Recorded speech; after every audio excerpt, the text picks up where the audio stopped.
बहुत समय पहले की बात है। एक गांव में हीरा लाल नाम का एक ब्राह्मण अपनी पत्नी माला के साथ रहता था।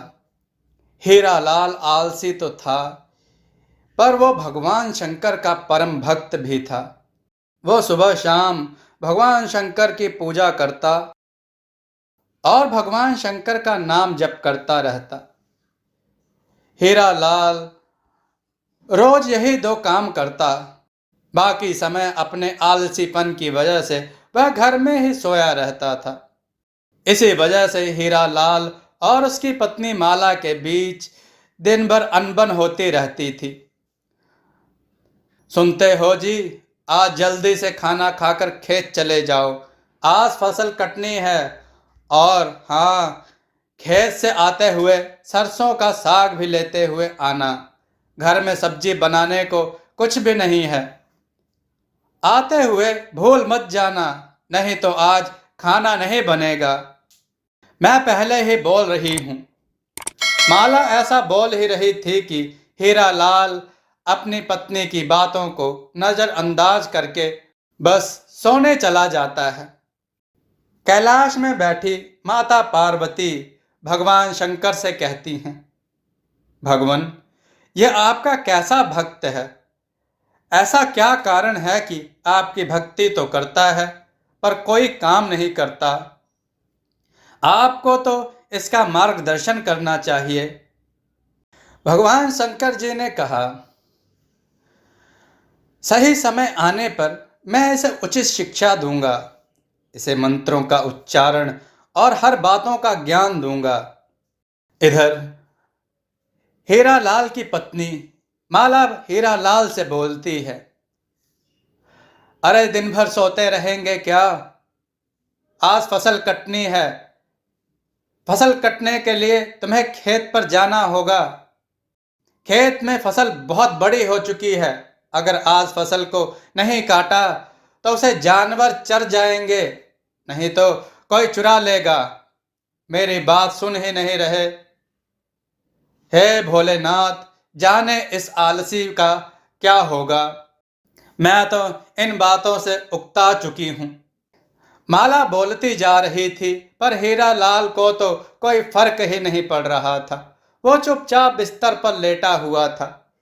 हीरा लाल को कुछ बोलता हुआ ना देख माला रसोई घर में जाती है और वहां से एक बाल्टी पानी लाकर हीरा लाल के ऊपर डाल देती है। और फिर दोनों के बीच बहुत कहा सुनी होती है। फिर वह गुस्से में घर से निकलकर भोलेनाथ के मंदिर की ओर चला जाता है।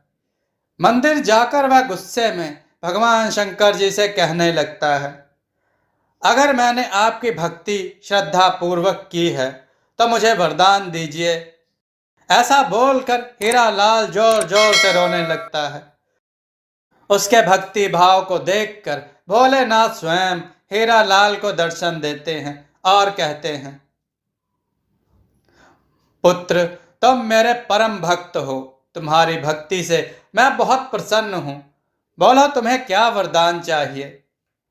फिर हीरा लाल फिर भगवान शंकर जी को प्रणाम करके उनके सामने अपनी इच्छा प्रकट करता है। हे भगवान, मुझे ऐसी चीज दीजिए जो मेरी बात सुने और मेरा सारा काम कर दे। ठीक है? ठीक है, चलो मेरा एक छोटा सा त्रिशूल लो। इस त्रिशूल को तुम जिस भी चीज पर रखोगे वो अपना काम खुद ही करने लग जाएगा और काम खत्म करने के बाद ही रुकेगा। पर हाँ, अगर तुमने काम करते हुए किसी को मना किया तो त्रिशूल हमेशा हमेशा के लिए गायब होकर मेरे पास आ जाएगा।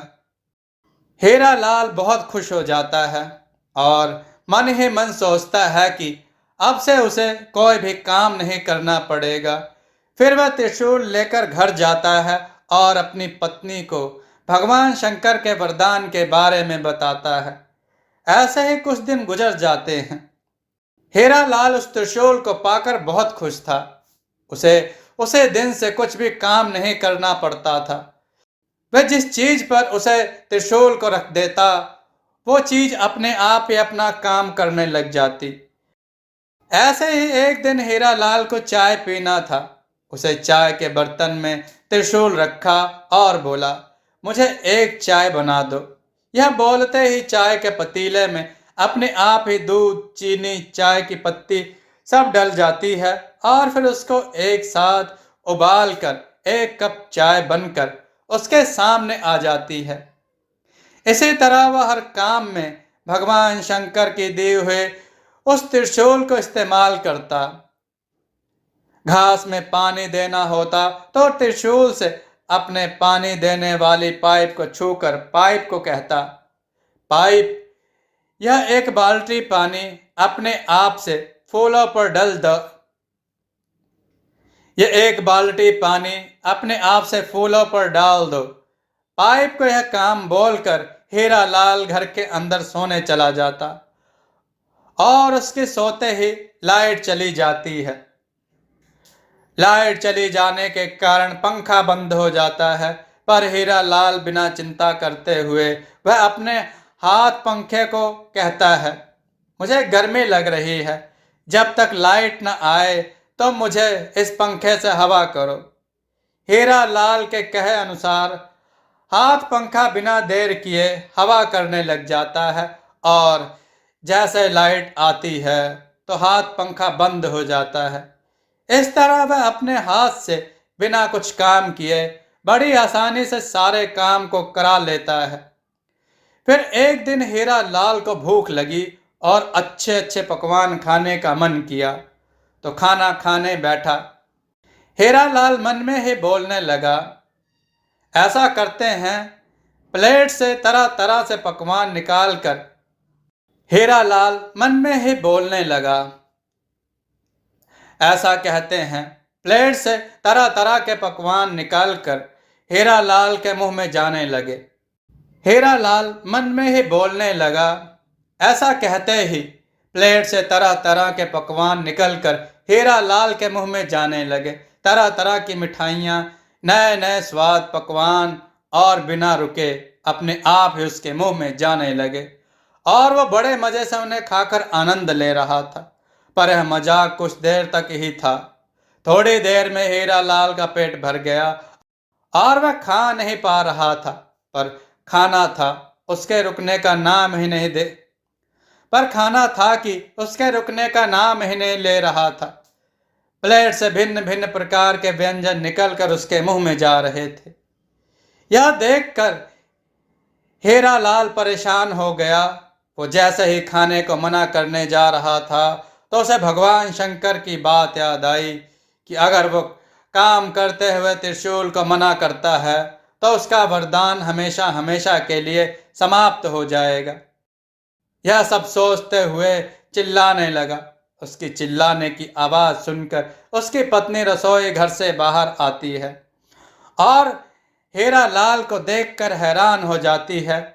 फिर हीरा लाल से उसकी पत्नी खाने को रोकने के लिए बोलती है, पर वह भगवान शंकर के दिए हुए वरदान को नष्ट करना नहीं चाहता था।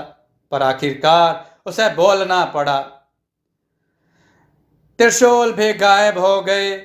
हीरा लाल त्रिशूल को अपने पास ना देखकर बहुत दुखी हुआ, पर अब वो कुछ नहीं कर सकता था। अब तक हीरा लाल ने त्रिशूल को जो भी काम दिया था उन सबको कब खत्म करना है यह भी अनजाने में ही सही बोल दिया, पर खाना खाते समय कब रुकना है यह नहीं बोला था, जिस कारण खाना बिना रुके उसके मुंह में आता ही जा रहा था। हीरा लाल बोला, हे महादेव, मैं समझ गया कि आपने मुझे ऐसा वरदान मुझे सबक सिखाने के लिए दिया था। मैं कितना बेवकूफ़ था जो आलस के कारण हर छोटे से छोटे काम को त्रिशूल को दिया करता था। आपने मुझे सिखा दिया है कि छोटे से छोटे काम के लिए किसी दूसरे पर निर्भर रहने से कितनी बड़ी मुसीबत आ सकती है। उस दिन के बाद से उसने आलस करना छोड़ दिया और वो रोज खेत जाने लगता है और अपना काम खुद करने लगता है। इस तरह उसका जीवन खुशहाल हो गया।